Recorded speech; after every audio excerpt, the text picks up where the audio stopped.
Season 1 of Black Ops 7 is here, and there is a ton of content that we have to discuss, dissect, and look further into. And the place where I want to start is the cosmetics. Because for many of us in this community, it was a major point of contention with Black Ops 6. Right? Like, they went a little too far. They pushed the boundaries a little too far with a lot of their cosmetics. And Treyarch promised us that they'd rein it in this year, that they'd provide us a more grounded experience. Well, is that what's present in Season 1 of Black Ops 7? Let's talk about it. Welcome back to the channel, guys. Ferocity here. I want to start this video off with a little bit of a question for you. Do you like the cosmetics that are in Black Ops 7? Yes or no? Just let me know in the comment down below what you think about them, because I'd love to know. Because for me, looking at these cosmetics, I think this is an overcorrection, but I'm totally okay with it. Like, the cosmetics from the onset look a little bland. Like, these are the Battle Pass highlight cosmetics, and they're a little boring, but I think that's okay. I think it's perfectly fine to overcorrect in this instance. Start from this as your base and build upon it. See where it leads you, and hopefully it leads you to a much better place.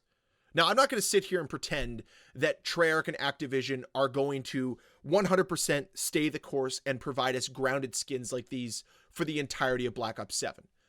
I think there will be a point where they decide whether or not to pivot, and I hope they don't. I hope they stay true to their promise of providing grounded cosmetics for the entire year. But it's Activision and Treyarch we're talking about. They might flip that switch, pivot the second they see revenues drop. And that's why I wanted to ask that question on the onset, because if a lot of people aren't liking these cosmetics, they're not going to buy them, which means, guess what? We're going back down the path of Black Ops 6. And that means bringing back things like Sharks, the Teenage Mutant Ninja Turtles, potentially even animated skins like Beavis and Butthead. And I know none of us want to return to that point. So why is it that Black Ops 7 overcorrected the way they did? I mean, let's just take a look at the Black Cell operator for Black Ops 7. Pretty bland, right? Like, let's call a spade. It's pretty bland. But here's the Black Cell operator for Season 1 of Black Ops 6. A lot more color, but also kind of verging on that too goofy style, right? Like the head being overly orange and it almost being like a rock. Kind of silly.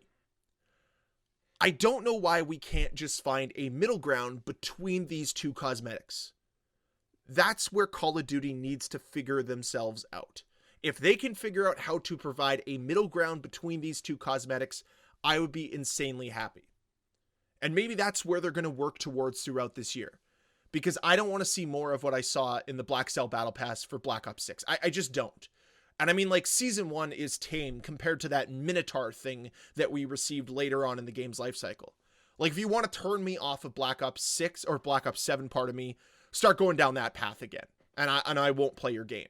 I mean, that's kind of the reason why I feel they overcorrected as well, is because they knew how Black Ops 7 was going to be received by this community, and they wanted to try to give less ammo to the haters, less ammo to this community to just throw Black Ops 7 to the side.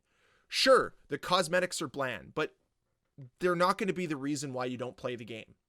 But if they go over the top with the cosmetics, especially in Season 1, it's going to push more players away. It's as simple as that. So I am really curious with how they approach the cosmetics moving forward throughout the rest of Season 1 and into Season 2 and beyond, because to me, that's going to be hypercritical to how this game continues to be played by the community. And they can continue to inject this game full of brand new content for multiplayer, great new experiences in Warzone and Zombies and Endgame, but it's going to continue to come back to how they handle the cosmetics for some. Because of just how far they went last year, some people are going to exit a little bit quicker than others.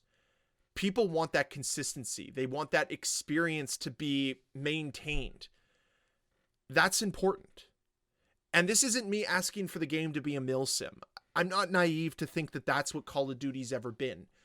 But I want them to be consistent in their art style, with their direction. I want them to be deliberate with their decision making. Not just try things because it's going to make additional revenue. Try things because it's going to add to the experience of the game. That's what's going to allow me to invest more time into the game. That's going to keep me interested for the long term instead of just hoping to cash in off of some over-the-top cosmetic. But the problem with all this is the fact that Activision, first and foremost, is going to care about the revenue. And sales are already down. The numbers there are abysmal. So Activision's going to be looking to recoup costs and recoup some revenue through the cosmetics. And if they're not selling well early on, that pivot is coming sooner rather than later, because they know there's a lot of people in this community that will just buy. Even if it means they lose some of the players, they care more about the revenue than the player numbers.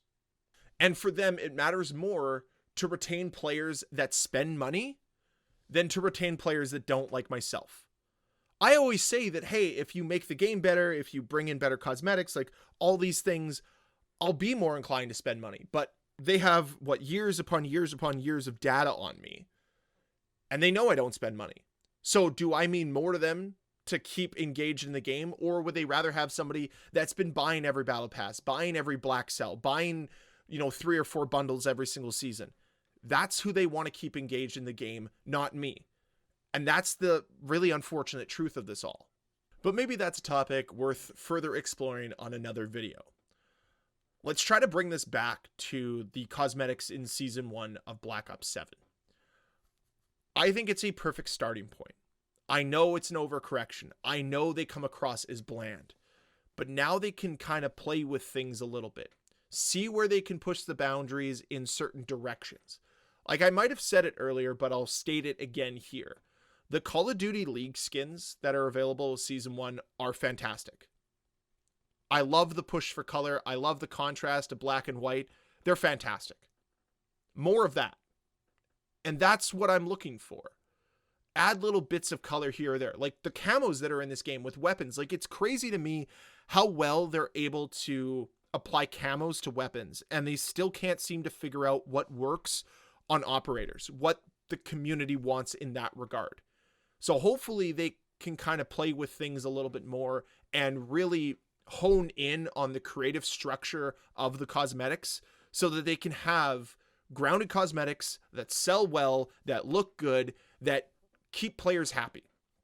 And if they make that revenue flow in, it's a win-win for everybody. Like in a perfect scenario, if engagement is up, revenues are steady, I think grounded cosmetics could be here to stay. Like if Treyarch is able to hone in on that perfect balance between what they have in Season 1 here and maybe some of what they did in Black Ops 6, we could be in for a game that has great cosmetics, that has great content, and ultimately is super fun to play. And that might send a signal over to Activision to change course in what they're doing with Modern Warfare 4, maybe with what Sledgehammer's doing, all of these things. So hopefully Treyarch can capitalize on it. I guess the ball is in their court here, and we'll just have to wait and see what they come up with. It's okay right now, but it needs to get better. So that's where I'm going to leave the video off today. Thank you guys so much for watching. I will be talking a little bit more about Season 1 as the week goes on, so stay tuned for that. And if you like this video, please hit the like button. If you want to see more videos from me, please hit the subscribe button. Thank you to each and every single one of you for continuing to support the channel. I really appreciate it. Love all of you, and I'll see you guys on the next one.